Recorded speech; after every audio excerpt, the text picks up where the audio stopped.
vous allez très bien. Et bordel, on est là pour la review de l'épisode, du final, de l'épisode 6 de la saison de Loki.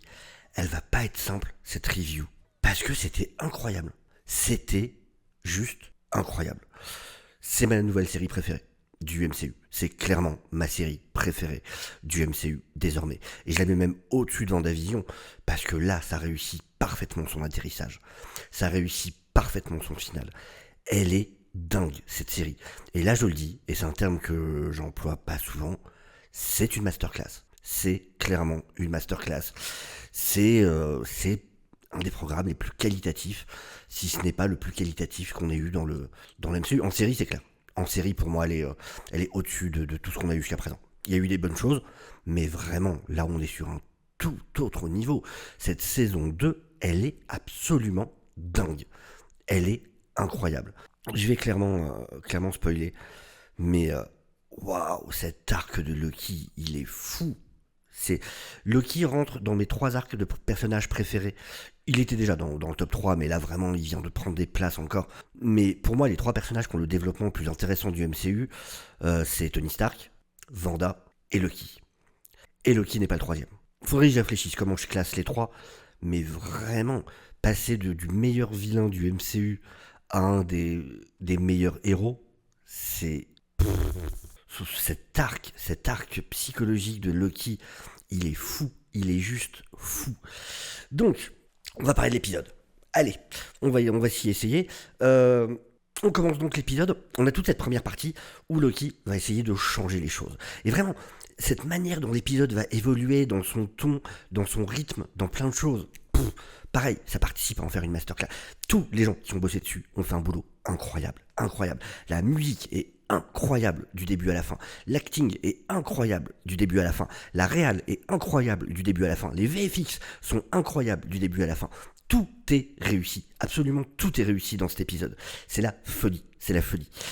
Du coup, il va effectivement... La première partie, ça va être vraiment lui qui essaye de changer des choses. C'est vraiment un délire à la Un jour sans fin, où voilà, il peut répéter les mêmes événements, il a ce contrôle maintenant sur sa capacité à se déplacer dans le temps, et donc voilà, il va tenter. Il va tenter d'aller plus vite pour que Victor Timely ait le temps d'aller jusqu'au bout de la passerelle. Ça va pas fonctionner. Il va même aller jusqu'à apprendre. Du coup, attention, maintenant, le Loki actuel a des connaissances scientifiques hallucinantes, égales à celles d'Obi. Il vient de passer des siècles à apprendre tout ce qu'Obi sait. Donc il est capable lui-même de créer la machine, d'améliorer les choses, de faire ce qu'il faut. Donc il est OP aussi maintenant d'un point de vue de connaissance, d'un point de vue de son intellect. Mais ça continue à chaque fois à ne pas suffire. Et on voit qu'il rentre de plus en plus. Hein. Et du coup, ouais, il y a ce moment où on nous dit... où donc il demande combien de temps il demande à Obi combien de temps ça prendrait pour apprendre tout ce que lui sait. Et il lui répond des centaines d'années. Et il fait OK. Et là, on a un message des centaines d'années plus tard. Et là, tu fais what? Ok, donc il passe des centaines d'années à apprendre effectivement tout ce que c'est Obi.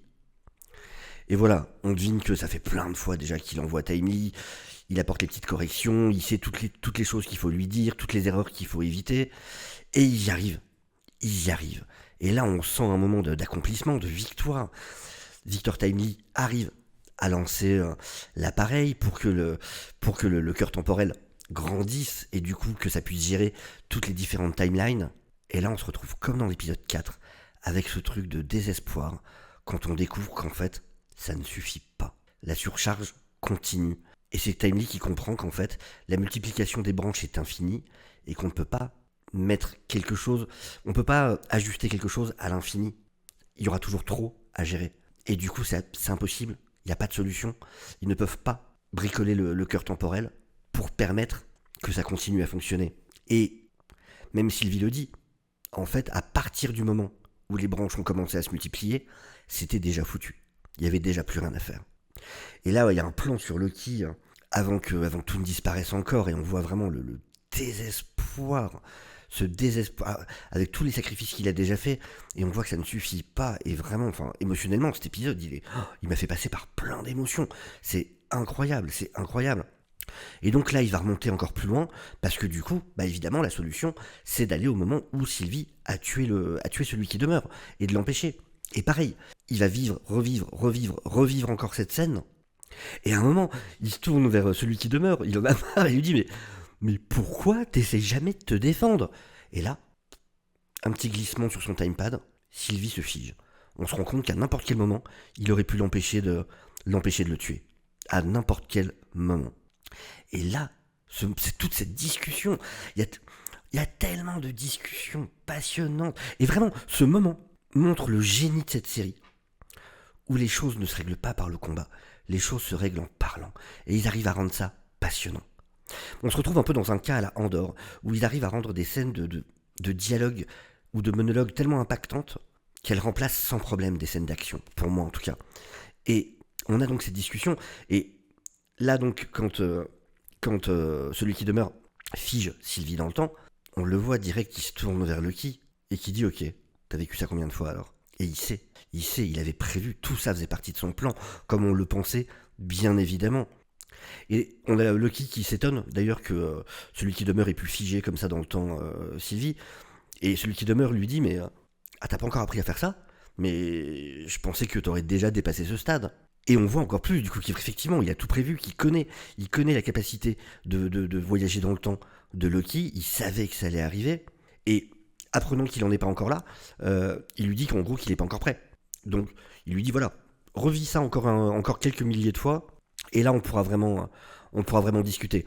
Et il fait réapparaître Sylvie, mais là, Lucky qui fait juste un geste de la main, et elle se refige dans le temps.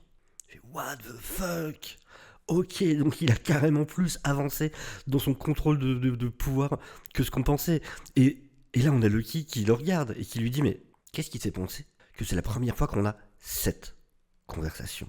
Et là, tu fais ok, c'est du lourd. C'est du très lourd. Alors j'adorais le moment où, pareil, Jonathan Majors, excellent dans son rôle de celui qui demeure, vraiment excellent. Autant j'avais un peu moins aimé en Victor Timely, pas ici, dans l'épisode 3, vraiment quand il en faisait beaucoup. Là, pas du tout, ça me posait aucun problème, et j'adore le moment où on a du coup celui qui demeure qui imite Victor Timely, qui reprend un petit peu son bégaiement, sa façon de parler. Et vraiment, excellent acteur, incroyable. Ces échanges entre Tom Hiddleston et Jonathan Majors, c'est du bonbon, quoi. C'est vraiment, c'est formidable. Et là, on va découvrir un truc. On comprend que tout ça ne servait à rien, dans le sens où le cœur temporel ne permettra pas, de toute façon, qu'il puisse y avoir autre chose que la timeline sacrée. En fait, le cœur temporel, on apprend que c'est un système de sécurité. C'est un système de sécurité qui est justement fait pour tout faire disparaître si on laisse le libre arbitre, si on laisse les branches s'étendre. C'est sa fonction depuis le départ. Et aussi qui s'en fout que la TVA disparaisse dans le processus, parce qu'après tout la TVA, bon, voilà, c'est du dommage collatéral, et ça se refait facilement pour lui une TVA. Mais donc, ça ne pouvait jamais marcher. Le plan ne pouvait jamais marcher. Tout ce plan qu'ils avaient avec le cœur temporel, ça ne servait à rien. Ça n'a jamais été ce qu'ils pensaient. En fait, c'était juste un système de sécurité. C'est une sorte d'interrupteur qui fait tout péter si jamais on laisse le libre arbitre. Ce qui du coup remet tout en question et fait comprendre que voilà, ça ne servait à rien en fait ce qu'ils essayaient de faire avant. Ils ne pouvaient pas le savoir, mais au final, ça ne servait à rien. Et en plus, du coup, ça tease pour ce qui va arriver par la suite, mais il explique que ces variants sont déjà là, qui sont déjà trop nombreux pour être stoppés. Donc ces variants sont déjà présents, et ça nous tease effectivement le reste de ce qu'on va avoir dans le MCU. Et celui qui demeure lui met la pression à Loki, puisqu'il lui dit, mais parce que Loki pense à éliminer le cœur, du coup à le faire disparaître, mais celui qui demeure lui rappelle, il sert à empêcher une guerre totale, à laquelle rien ne survivrait. Sans lui, il n'y a pas la paix, c'est grâce à lui qu'il y a des moments de tranquillité. Mais Loki veut quand même trouver un autre moyen, évidemment. Et donc celui qui demeure fait réapparaître Sylvie, toujours figée, et il lui laisse un choix. Soit tu tentes de supprimer le cœur, et dans ce cas tu amènes la guerre totale qui annihilera tout, soit tu tues Sylvie, et tu protèges ce qui peut l'être. Et ça va nous donner cette autre phase de l'épisode, où Loki a besoin de mettre ses idées au clair par rapport à ça, par rapport à cette idée. Est-ce qu'effectivement, quel est le choix à faire? Est-ce qu'il faut tuer Sylvie, ou alors quoi d'autre? Qu'est-ce qu'il a comme possibilité? Et donc il va revenir au moment où il avait été arrêté, où il venait d'être arrêté, où il est face à Mobius dans cette salle où justement Mobius lui montre après toutes les images de ce qu'allait être sa vie avec la mort de sa mère, ainsi de suite. Et pareil, encore de l'acting incroyable, ça fout ça fout le poil, ça fait dresser les poils sur la main. Et vraiment, ces deux acteurs incroyables où on a cette discussion entre les deux et Lucky lui demande comment choisir ce qui doit être fait, comment décider de ce que sont des pertes justes pour le bien de tous, pour le bien commun. Et c'est là que Mobius va lui raconter une histoire qui permet du coup de mieux d'en apprendre plus sur Mobius, où en fait, voilà, Lucky va comprendre que c'est de son histoire qu'il parle, quand il parle justement de ce moment où il devait éliminer quelqu'un, pruner quelqu'un, qui allait provoquer 5000 morts, sauf que des chasseurs y ont été, il y en a un qui devait le faire qui a hésité, et c'était Mobius, et c'est Renslayer qui a dû agir à sa place. Et en gros, vraiment pour résumer toute cette conversation, c'est sur le côté, il n'y a pas de bonne manière, il n'y a pas de... Avoir un but glorieux, c'est accepter le poids, c'est en accepter les conséquences, c'est en accepter les remords, les regrets. Il n'y a pas de moyen facile. Ça veut dire accepter de porter le poids des choix qu'il y a à faire. Et oui, c'est difficile, et il n'y a pas de solution à travers ça. Et vraiment, enfin, ça revient tellement sur tout ce qui a toujours été l'ambition de Loki, et on le verra encore plus après, cette ambition de Loki d'avoir un trône, de régner. Sauf que maintenant, il comprend. Il comprend ce qu'il y a derrière, il comprend ce que sont les choix à faire dans ces cas-là. Et vraiment, cette scène, elle est folle. Elle est vraiment folle en termes de... Les plans sur les visages des deux, les émotions qui s'en dégagent. Owen Wilson et Tom Hiddleston, vraiment leçon d'acting, c'est absolument fou, Et ce moment du coup, Loki le remercie, lui tend la main, et là on voit tout qui disparaît autour de Loki, et il revient au moment dans l'épisode précédent où tout disparaissait où Sylvie allait disparaître, après que ses amis aient disparu, et où Sylvie allait disparaître, et là pareil on voit un geste, et il arrête. Il les met hors du temps en fait, ce qui arrête la décomposition de tout ce qui les entoure, parce qu'il veut cette discussion avec elle, mais à ce moment-là, en réalité, ce qu'il veut, c'est sa bénédiction. Il veut la bénédiction de Sylvie sur le choix de l'éliminer elle, ce qu'elle va comprendre. Il veut qu'elle lui dise qu'il a raison de le faire, mais non, elle est pas d'accord. Et pas juste par égoïsme, parce que pour elle, il vaut mieux mourir en essayant de défendre le libre arbitre. Pour elle, c'est dans tous les cas pas une solution d'enlever la liberté à tous. En fait, il faut qu'il y ait cette possibilité de faire ses propres choix. Comme elle dit, s'il y a le moindre espoir qu'on puisse remplacer cette chose avec quelque chose de mieux. Et pareil, cette scène, elle est folle. Et là, on a Loki qui revient au moment où Tammy se fait scanner dans la machine, quand il scanne sa tête pour pouvoir ouvrir les portes, au centre de contrôle du cœur. Et quand il regarde ses amis, pareil, encore un truc d'acting, enfin vraiment l'émotion dans ce moment, la façon dont on les regarde, il n'y a pas besoin du moindre mot. On sait instantanément que c'est la dernière fois qu'il les voit. Il n'y a pas un doute. La façon dont il les regarde, le moment là, direct, première chose que je me suis dit, c'est waouh, il les reverra plus. Il les reverra plus. C'est lui qui fixe leur image dans son esprit. Il les reverra plus directement en tout cas. Et du coup, il se dirige vers la sortie, il ferme la porte derrière lui, avec Mobius et Sylvie qui lui court après, et il leur dit qu'il a compris, qu'il sait maintenant quel genre de Dieu il doit être, pour eux et pour tous. Et là, il ouvre les portes de la passerelle. Et on arrive dans toute cette phase incroyable de cet épisode, où il sort sans scaphandre. Et là, on le voit de côté, qui avance sur la passerelle. Et on voit son costume, vraiment sa tenue civile, qui se désagrège, et en dessous, on a un nouveau costume de Loki, un nouveau costume un peu dans le style de ce qu'il avait avant, en tant qu'Asgardien, sauf que ça n'est plus Loki. Loki a compris ce qu'il allait devenir. Et ça rejoint ce qu'on disait dans la review live qu'on a faite hier, c'est le moment où Loki va devenir non seulement le dieu du libre arbitre, mais va devenir le dieu des histoires, comme dans ce run de la série Agent of Atlas en comics. Et effectivement, il va devenir, pour ceux qui ne voient pas les reviews live, en fait, il y a des inspirations, vaguement, mais il y a des inspirations d'une série qui s'appelle Agent of Atlas. Et d'ailleurs, le vrai nom de B15, Verity, c'est un personnage de cette série de comics. Et donc, cette nouvelle version du costume, qui est une version beaucoup moins bling-bling, beaucoup moins matu vu, parce que c'est plus Loki qui a ce besoin. Et du coup, cette tenue est beaucoup plus sobre. On n'a plus les dorures. Même ses cornes sont beaucoup plus sombres. Elles sont plus dorées comme elles l'étaient. Et c'est une tenue qui est plus un peu une tenue de voyageur, j'ai envie de dire. C'est un peu les tenues de voyageurs de la romantique, ou comme ça un peu. Et donc, cette tenue beaucoup plus simple dans ce qu'elle renvoie, parce que ça correspond à ce qu'est ce nouveau Loki qui a tellement changé par rapport au départ. Et on le voit, on le voit vieillir, et on le voit utiliser ses pouvoirs pour totalement détruire le cœur.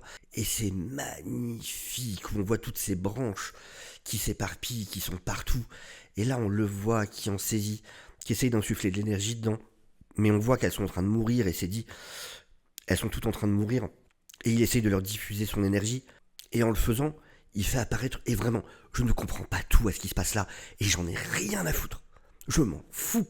C'est tellement incroyable. Ce qu'on nous montre de l'évolution de ce personnage, de ce qui est en train de... C'est tellement dingue. Je me fous de pas tout comprendre, tous les détails techniques de ceci, de cela, mais on s'en fiche. On s'en fiche. Comme justement tout l'épisode précédent nous le fait comprendre, c'est une histoire. Et il va devenir le dieu des histoires. Et la manette de PS5 qui vient de tomber. C'est pas grave. Et, et donc il avance. Et on a cette faille qui apparaît. Et ces espèces de marches invisibles. Et en même temps qu'il avance. C'est absolument fou. Où on voit ces branches. Il les saisit toutes. En même temps qu'il avance. Et ça forme comme une espèce de cape autour de lui. C'est waouh. C'est absolument splendide. Ça forme cette espèce de cape autour de lui et qui part sur le côté et il les tient des deux côtés. Et il continue. Il a le poids, pas du monde, de tous les mondes sur ses épaules. Et il avance avec ça. Et là, on voit ce trône qui apparaît. Et il s'assoit avec ses dorures comme ça qui montent sur ce trône qui se forme. Là, il a un stade de pouvoir hallucinant. Il est devenu une espèce de dieu du multivers, des histoires. Et il s'assoit sur ce trône, mais c'est tellement différent. Le Loki qu'on avait découvert était un Loki qui voulait le trône. Ce Loki qu'on voit là, c'est un Loki qui sait qu'il doit s'y asseoir, mais qui le subit, qui le décide, mais qui le subit. Parce qu'il se sacrifie totalement. Lui qui ne veut pas être seul comprend que la chose la plus importante, c'est ce sacrifice pour ses amis et pour toutes les différentes timelines. Il devient le sauveur de toutes les timelines. C'est absolument fou. C'est absolument fou. Et donc il s'assoit sur le trône, pas parce qu'il le veut, en tout cas pas en le voulant pour lui-même, par égoïsme. Il le fait désormais parce qu'il le doit. Parce que c'est le seul moyen d'offrir le libre arbitre, d'offrir une vie à ses amis et à tout le monde. Pas que l'humanité, à toutes les races extraterrestres, les humains, les machins, les trucs. Et là, on s'éloigne et on voit que les branches se rejoignent et forment un arbre. Et évidemment, c'est Loki. Et on a cette référence où on a cet arbre qui en fait est Yggdrasil, l'arbre monde, l'arbre des légendes nordiques. Et c'est magnifique. En plus, on a ces effets de lumière qui font qu'on a l'impression que c'est un arbre fleuri. Et c'est juste... En plus, la musique qui s'arrête. Au moment où vraiment l'arbre apparaît, il y a la musique qui s'arrête et la caméra recule. Et là, on voit cet arbre magnifique. Et le fait de l'arbre fait en plus que du coup, il y a plus souci justement de la multiplication infinie. C'est un arbre. C'est un arbre. Et du coup... Voilà, c'est ce principe justement il continuera à grandir, comme le fait un arbre. Il n'y a pas de limite au final. C'est fou. Et donc, on a cet écran qui nous précise après. Et on revient à la TVA. On voit que la TVA a complètement changé. Déjà sur l'écran de la TVA, on voit que la forme, là où avant c'était donc voilà en horizontal avec le cœur temporel, tout ça. Maintenant sur l'écran, on voit bien effectivement cet arbre. On voit que Miss Minute est de retour, alors c'est assez marrant, il y a le délire de comme on sait qu'elle ne tuera pas, même Moby qui a changé, qui est en mode on verra bien. On a Mobius qui surveille les variants de Kang, et donc il y a cette référence bien évidemment au Kang de Quantum Mania, celui dont la 616 s'est occupée. On voit qu'il a demandé son propre dossier, ce qu'il avait refusé de faire jusque-là, et un peu après il va annoncer à B15 qu'il s'en va, qu'il a décidé de rentrer chez lui. Et on voit d'ailleurs la salle de réunion de donc B15 qui maintenant a l'air d'avoir pris la tête de la TVA, et on voit vraiment le changement dans la manière dont ça fonctionne. On voit cette salle de réunion où avant c'était vraiment 3-4 personnes, fallait appuyer sur un bouton avant de parler, c'était très austère, très réglé, très réglementé, tout ça. Maintenant, il y a plein de monde dans la salle, tout le monde qui parle et tout ça. C'est devenu vraiment quelque chose, un travail en commun. Ça a complètement changé sa manière de fonctionner. On voit Timely enfant, on a un petit visu de Timely enfant où on comprend que du coup il ne reçoit pas le livre, il ne reçoit pas le manuel de la TVA cette fois, donc cet enfant va grandir normalement comme il l'aurait dû. On a Renslayer qui se réveille dans le Void. Alors on voit la lumière violette, donc ça doit être la créature qui vient vers elle, cette grande créature de fumée là. Mais je continue à penser qu'elle ne se fera pas bouffer par la créature, que la créature va la reconnaître, parce qu'après tout, Renslayer, c'était la générale de l'armée de Kang, donc elle a dû faire équipe avec cette créature. Cette créature la connaît de cette époque-là, donc je pense qu'elle ne va pas la manger à cause de ça, et si suite il y a, ça laisse une porte ouverte à quelque chose. Et on a donc cette fin avec Mobius qui observe sa vie, qui s'observe lui-même avec ses enfants, et Sylvie le rejoint. On a une dernière discussion entre les deux, où voilà, en gros, elle lui dit c'est bizarre que Lucky soit pas là, et elle lui demande ce qu'il va faire, il dit qu'il veut rester encore un peu ici, prendre le temps d'observer, enfin de voir, de réfléchir, est-ce qu'il va reprendre sa place, est-ce qu'il va... On ne sait pas. Et elle, pareil, du coup, elle va partir de son côté, ça dit, elle sait pas ce qu'elle va faire, mais justement, c'est ça, c'est tout le principe de... Le livre, il y a des pages blanches, et maintenant ils peuvent les réécrire, et c'est eux qui décident. Personne ne fera le choix pour eux. Sylvie n'est plus tributaire des choix qu'on a fait pour elle, et Mobius pareil, ils vont décider de ce que sera leur destin. Et c'est magnifique ce plan final, où on revient du coup sur Loki, et on se doute que Loki peut observer ses amis, peut observer toutes les timelines, et on a en même temps ces yeux d'une tristesse infinie, d'un Loki qui est seul, ce qu'il voulait pas, mais en même temps, on a ce sourire qui se dessine, et ça pareil en termes d'acting, et on a ce sourire qui se dessine parce qu'il est heureux, parce que ses amis peuvent vivre, ses amis peuvent choisir leur vie, peuvent choisir leur destin, et voilà, on a quelqu'un qui surveille, qui chapeaute tous les timelines, mais avec bienveillance, qui le fait avec amour, et c'est Loki.